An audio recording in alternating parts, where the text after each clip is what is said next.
President, I welcome you to Pakistan, your second home. You've been here before. Your last trip was a resounding success, and this trip will be remembered for a long time. Because today, you've come to Pakistan after having chaired a special session of the General Assembly.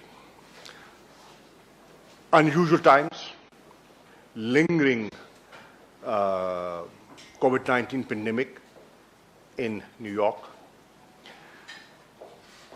bombardment in Gaza, innocent people being killed and maimed, the Security Council failing to reach a consensus in 4 consecutive meetings, and the international community, the OIC, the Arab group, and the non-aligned movement collectively looking towards you to play a role, a leadership role, to protect innocent civilians and to save and uphold the credibility of the UN system. Mr. President, you did that. We are proud of you. And I'm not saying this as the Foreign Minister of Pakistan. I speak on behalf of OIC, and my country is one of the founding members of OIC. So we are thankful to you for the leadership that you provided.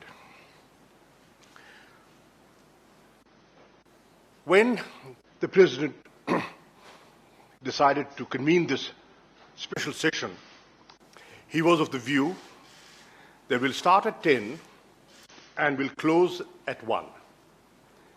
He had no idea what was waiting. 103 registrations came, and he realized it's not possible to wrap it up in 3 hours. It would not be possible to wrap it up in 12 hours. So he extended the session, and there was a 2-day session. But the significance of this special session was that while in the midst of the debate, when we were meeting in the trusteeship hall, the news came in of a ceasefire. And the objective that has taken me and other foreign ministers to New York, ladies and gentlemen, was achieved. And the idea was cessation of hostilities, and thanks to your intervention and your leadership, we achieved that.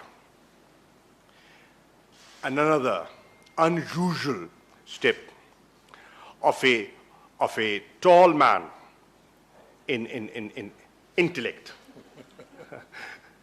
the President. He sets new precedents and makes a presidential statement.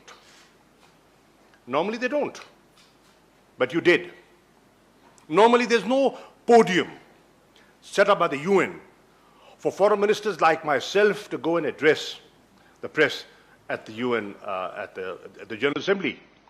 He set a new precedent, and I was the first foreign minister to avail that opportunity. Thank you for doing so.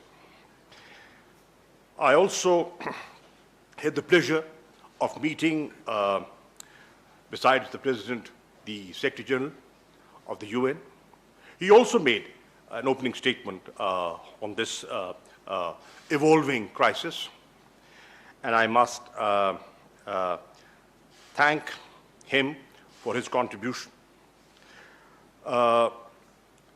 What we expect, Mr. President, from you and the Secretary General is to continue to play that leadership role and initiate the peace process.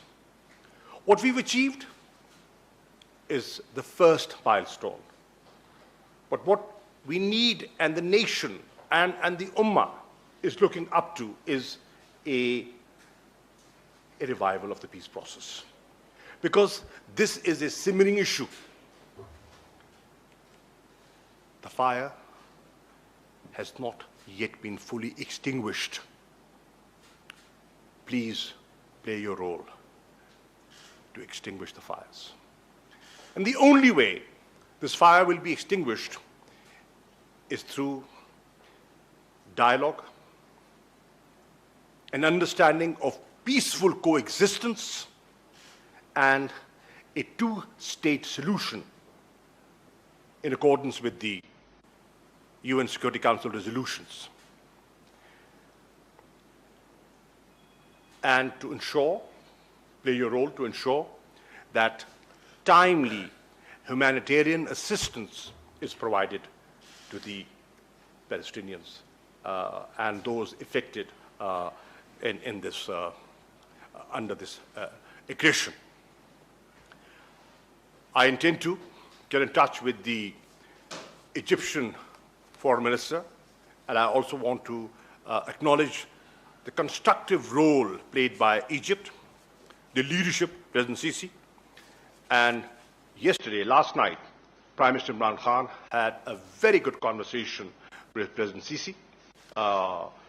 They discussed the situation and what needs to be done in the days ahead. I had the opportunity of hosting the President, but taking advantage of his presence in Islamabad, I briefed the President on the dire situation in the Indian-occupied Jammu and Kashmir. And I drew his attention and the attention of the Secretary General of the similarities between the Palestinian situation and the Kashmir, Jammu and Kashmir situation. What are they talking about? Self-determination. What are the Palestinians demanding? Protect us from demographic restructuring. What are they saying? Human rights are being violated, international law is being violated. You made us promises. They're broken promises. Innocent people are being killed. Help us, protect us. Electricity, water supplies have been affected. Hospitals have been bombed. Red Cross has been targeted. So play your role and protect us. What are people in Jammu and Kashmir saying? Palestinians are saying, Security Council, we are on the agenda. We are an agenda item for over 7 decades. The President, what are the Kashmiris saying? We are on the agenda of the Security Council for over 7 decades. Pay attention. These are international obligations. UN must play that role of responsibility that is due. I also had the opportunity to brief the President on the evolving situation in Afghanistan and the role Pakistan has played in facilitating the peace process and pushing the reconciliation process forward. I briefed him on a very useful trilateral meeting between Pakistan, Afghanistan, and Turkey that was convened in Istanbul. And Pakistan is supportive of the Istanbul process and the international conference that should, in my view, take place at the earliest in Istanbul. We will do whatever we can to play our role. And today, I was pleased, and I want the nation of Pakistan to know that. When I met the Secretary General, he said, there is a paradigm shift. He said that today, the international community is looking at Pakistan not as part of the problem. The international community is looking at Pakistan as part of the solution. And that is the dramatic shift that has taken place in the last, I would say, couple of years. And I must give credit to the leadership of Prime Minister Imran Khan for that. I also briefed him on Pakistan's point of view on the UN reform and the Security Council reform.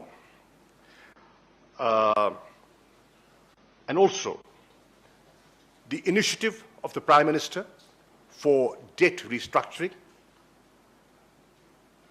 suspension of debt, to enable the developing world to have resources to invest in strengthening their fragile healthcare structure. Mr. President, thank you. Thank you for your time. And we always look forward to your coming to Pakistan. You are a friend of Pakistan. And in a humble way, today, after this function, in an investiture ceremony, we will be acknowledging that and recognizing your services and the services of the UN system. Thank you, sir. And may I now request the Honorable President of the General Assembly of the United Nations, Mr. Bozkir, for his remarks, please. Thank you so much, Foreign Minister, for the kind words. Also, representing Pakistan in the world in a very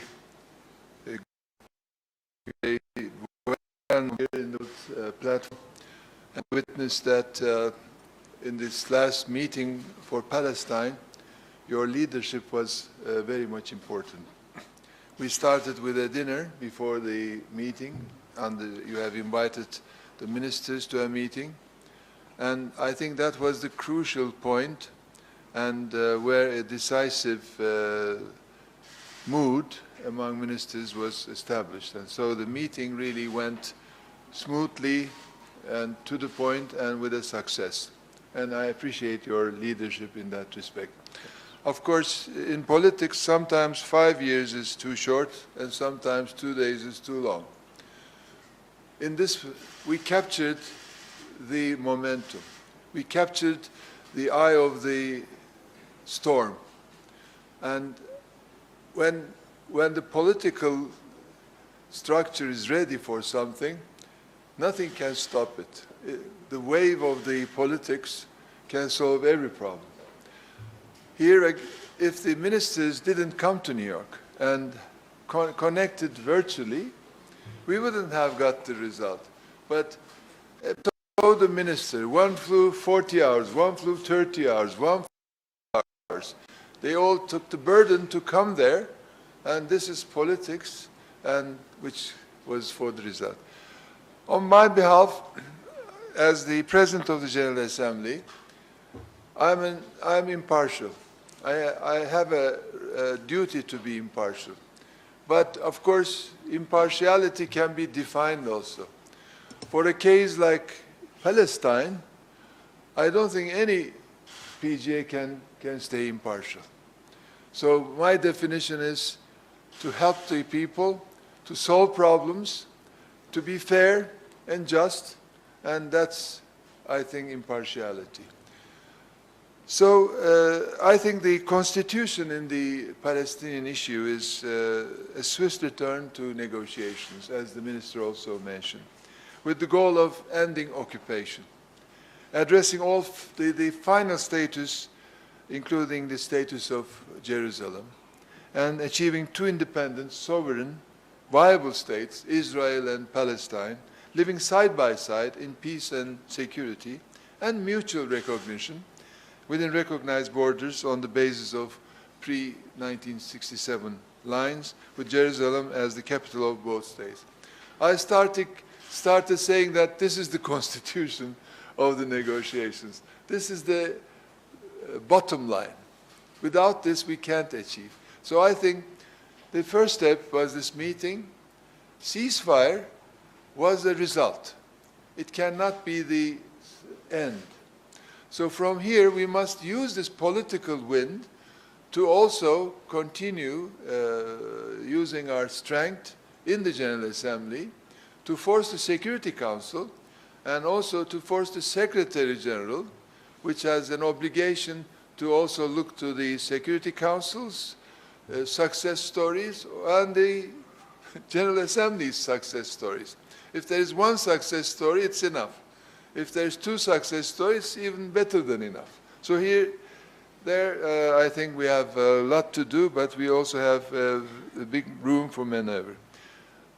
Minister mentioned and also compared the two important things. I think the two problems are the same age, Palestine and Jammu and Kashmir. And I fully agree that this is the case. But unfortunately, the Palestinian issue has more wind behind it, political wind behind it. And the Jammu and Kashmir issue doesn't have the same enlarged political wind behind it. So I think it is the duty, especially Pakistan's, to bring this to the United Nations platform more strongly, and the PGA only needs an application from a group of countries, and it can be held as a meeting there. But of course, as an impartial President of the General Assembly, I must also reiterate that the United Nations position on Jammu and Kashmir is governed by the United Nations Charter and applicable Security Council resolutions. India and Pakistan's similar agreement on 1972, which states that the final status of Jammu and Kashmir is to be settled by peaceful means in accordance with the UN Charter, and this is, I think, very important that we must all remember. I think both parties, all parties, must refrain from taking steps that could affect the status of Jammu and Kashmir. This is, I think, the very important part of how we look at the case. Of course, concerning Afghanistan, as I mentioned in the meeting today, there are many countries in the world. All countries think they are the most important country in the world. And if you look from their perspective, it is true. But some countries are more important. Pakistan is important. Afghanistan is important. Afghanistan, if we can solve the Afghanistan issue, it cannot be limited to Afghanistan. It will have a regional effect, it will have a worldwide effect. So I think what Pakistan is doing, together with Turkey and Afghanistan, is very important. If we don't do it now, then when we come back at a later stage, we will find a different picture. It will be more complicated, more difficult to solve. In diplomacy, in politics, it's always like that. If you miss an opportunity and you decide to come back later, you will find that it is looking different. So I think it is timely, and we appreciate your efforts. We hope that you will come with a success story, and everybody, of course, will applaud that. Of course, Pakistan is my second home in a way. I think not everybody in the world can understand why Pakistan loves Turkey and Turkey loves Pakistan. This is not something economic or built on financial reasons. It's from the heart. It just came out, and we lived for decades like that.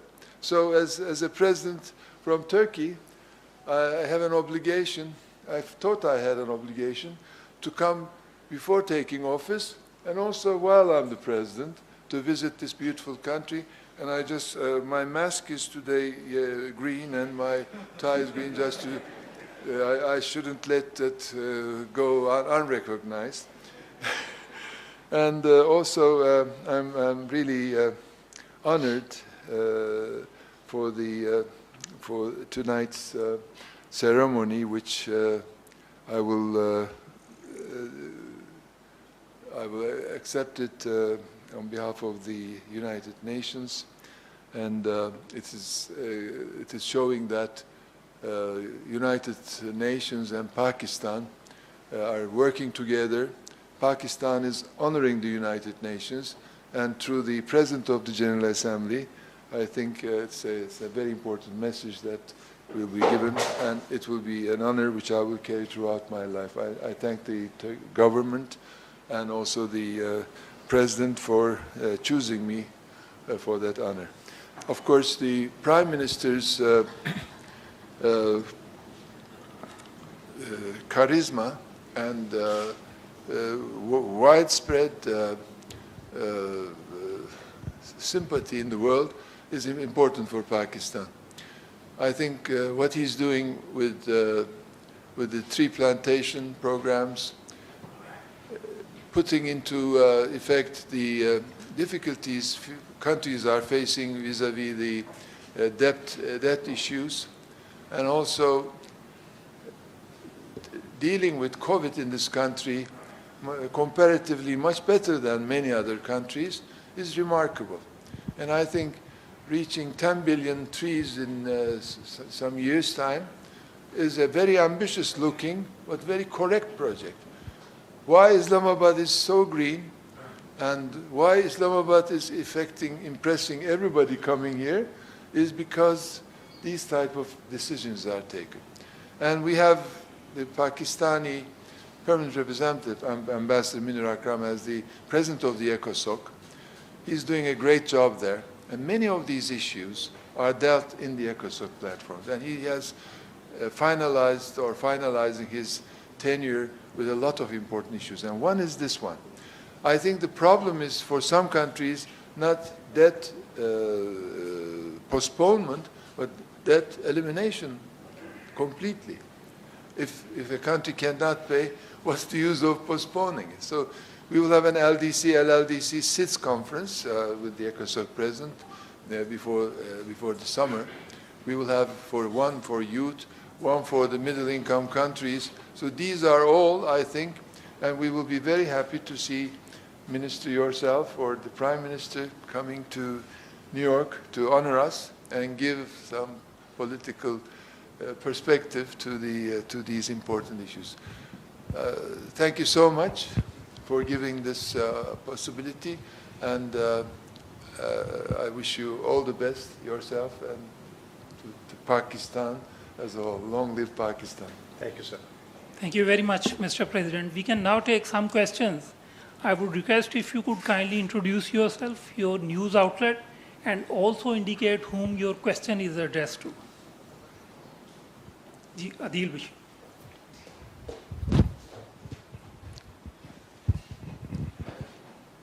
My name is Adil Bashir and representing Rose News Network.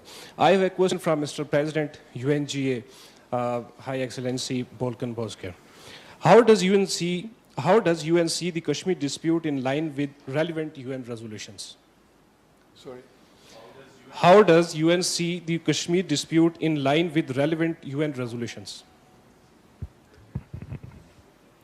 Well, I think I explained the UN position in that respect. And I think what I have said is very clear. As an impartial President of the General Assembly, wait until I come back after the 15th of September. Zargun. Thank you, sir. My question is addressed to both of the dignitaries. First to the Foreign Minister. Sir, no doubt Israel has committed brazen human rights violation, and Mr. Netanyahu stands an established war criminal. Does Pakistan as well as Turkey intend to approach the International Court of Justice? Thank you. To begin with, let me draw your attention to a very important meeting taking place in Geneva right now, the Human Rights Council. Pakistan and Pakistan's ambassador to Geneva, Ambassador Khalil Hashmi, through the OIC, moved a resolution, and a special session is being convened which will discuss human rights violations, violation of international law, and war crimes, and genocide, ethnic cleansing. All this would be under discussion and under debate. I am confident that Western democracies that believe in human rights will stand up and be counted. And don't just tell us what human rights are. They should actually take concrete steps today. And one of the concrete steps can be to draw the attention of ICC on the human rights violations and the war crimes that are taking place in Gaza and the West Bank, and what happened when a holy site respected by all three religions, Muslims, Christians, and Jews, was attacked on the 27th of Ramadan, the holiest nights for any Muslim. I'm sure they are cognizant of these developments, and they will take action. I'm also told that there is some proceeding already initiated in the ICC. I do not have the details, but there is something going on over there. Let's see what the Human Rights Council concludes today, and we can take it from there. Minister was reading my talking points, so I don't have anything to add to that. I fully agree with what he said. Thank you so much, Excellency. Anas Malik from Capital TV. My question is addressed to the visiting dignitary. Sir, we've got two persistent issues at the General Assembly. Yes, sir. Sir, here. Excellency. Right there. Okay, so my question is related. Sorry. No worries. I was thinking that you were waving hand to these beautiful ladies. So I'd not want to do that. I'd not want to do that right now. Coming back, so my question is for you. We've got two persistent issues on the General Assembly agenda. First being the India-Pakistan question, the Kashmir issue. Second being the Israel-Palestine question, the Palestine issue. We've recently seen that there were attempts to put off the India-Pakistan question off the agenda of the General Assembly. What would you, as the President of the General Assembly, do to either scuttle, stall, or would you want it to be taken off the agenda, number one? Number two, what is the way forward precisely on the issue of Kashmir and on the issue of Palestine? As the President of the General Assembly, what would be your role? Thank you. Well, I think I tried to describe what the General Assembly can do and what the General Assembly cannot do. The problem is, there is a belief that if things do not develop positively or as a result in the Security Council, then the General Assembly has a role to play, which I don't think it is the case. The Palestinian meeting was held not because the Security Council was not able to come with a decision, but we had two opportunities. One was the emergency session, it is not closed, it is suspended, and each time you can open it from where it stopped. Or, like we did, we used the Middle East agenda item and we inserted into that. So it needed the two groups' application to me, and I decided to have a meeting. So the important thing is to convene a General Assembly when there's not a big political support behind it, will be counter-effective. That was what I was saying. If for the Kashmir issue there is a support and I can see it, then I will do it. But it shouldn't be harming the issue by having an unsuccessful meeting. So I think the first work should be done with countries, like in the Palestinian case was the IOC and the African group, and then the NAM joined it. So we saw the clear picture, and without a resolution, with just a appeal to peace declaration from me, and with the statements, we reached a result. But if we have a meeting by the request of, let's say, Pakistan, and then we don't have the support there, it will be bad. So what I'm saying is, first, it must come to me with a wind, and then I deliver. I will come back to answer the last question because it will take more time. But in principle, you're talking about the Security Council reform. Yes. And of course, it is one of the most lively processes going on. There are a group of countries who has different opinions: fast track, slow track, no engine, car, moving, not moving. So, but the whole process is lively, and I think it gives the opportunity to countries to express their views in these platforms, and they register it so that in later stages, no harm will come to their vision. So what we are doing is, this year we also had IGN talks. I appointed two co-chairs. They came out with a paper, and we will in June decide to move it to the next session. But in principle, the blame is on the Security Council. And I think this is wrong. I think we can solve the problem by increasing the capacity of the General Assembly. If we can bring the General Assembly into the picture with 193 countries as members, with the same spirit of the Palestinian meeting, then there will be a balance between the three organs: General Assembly, Security Council, and the Secretary General. Secretary General is an appointed person, and it has to obey, it has to fulfill the decisions of the General Assembly and the Security Council. So actually this is a reform. But this mentality, just saying that, okay, I don't have a duty because Security Council must solve it, and they cannot, so thank you very much, I'm happy with my... This doesn't work like that. The General Assembly must take its responsibility, and if it's not going on well there, then makes an announcement that I will do it if you don't do it. Then you will have the balance. That is the reform. Otherwise, that reform will go, the end you know. So it will be a good practice of exchanging views. It will continue for another decade.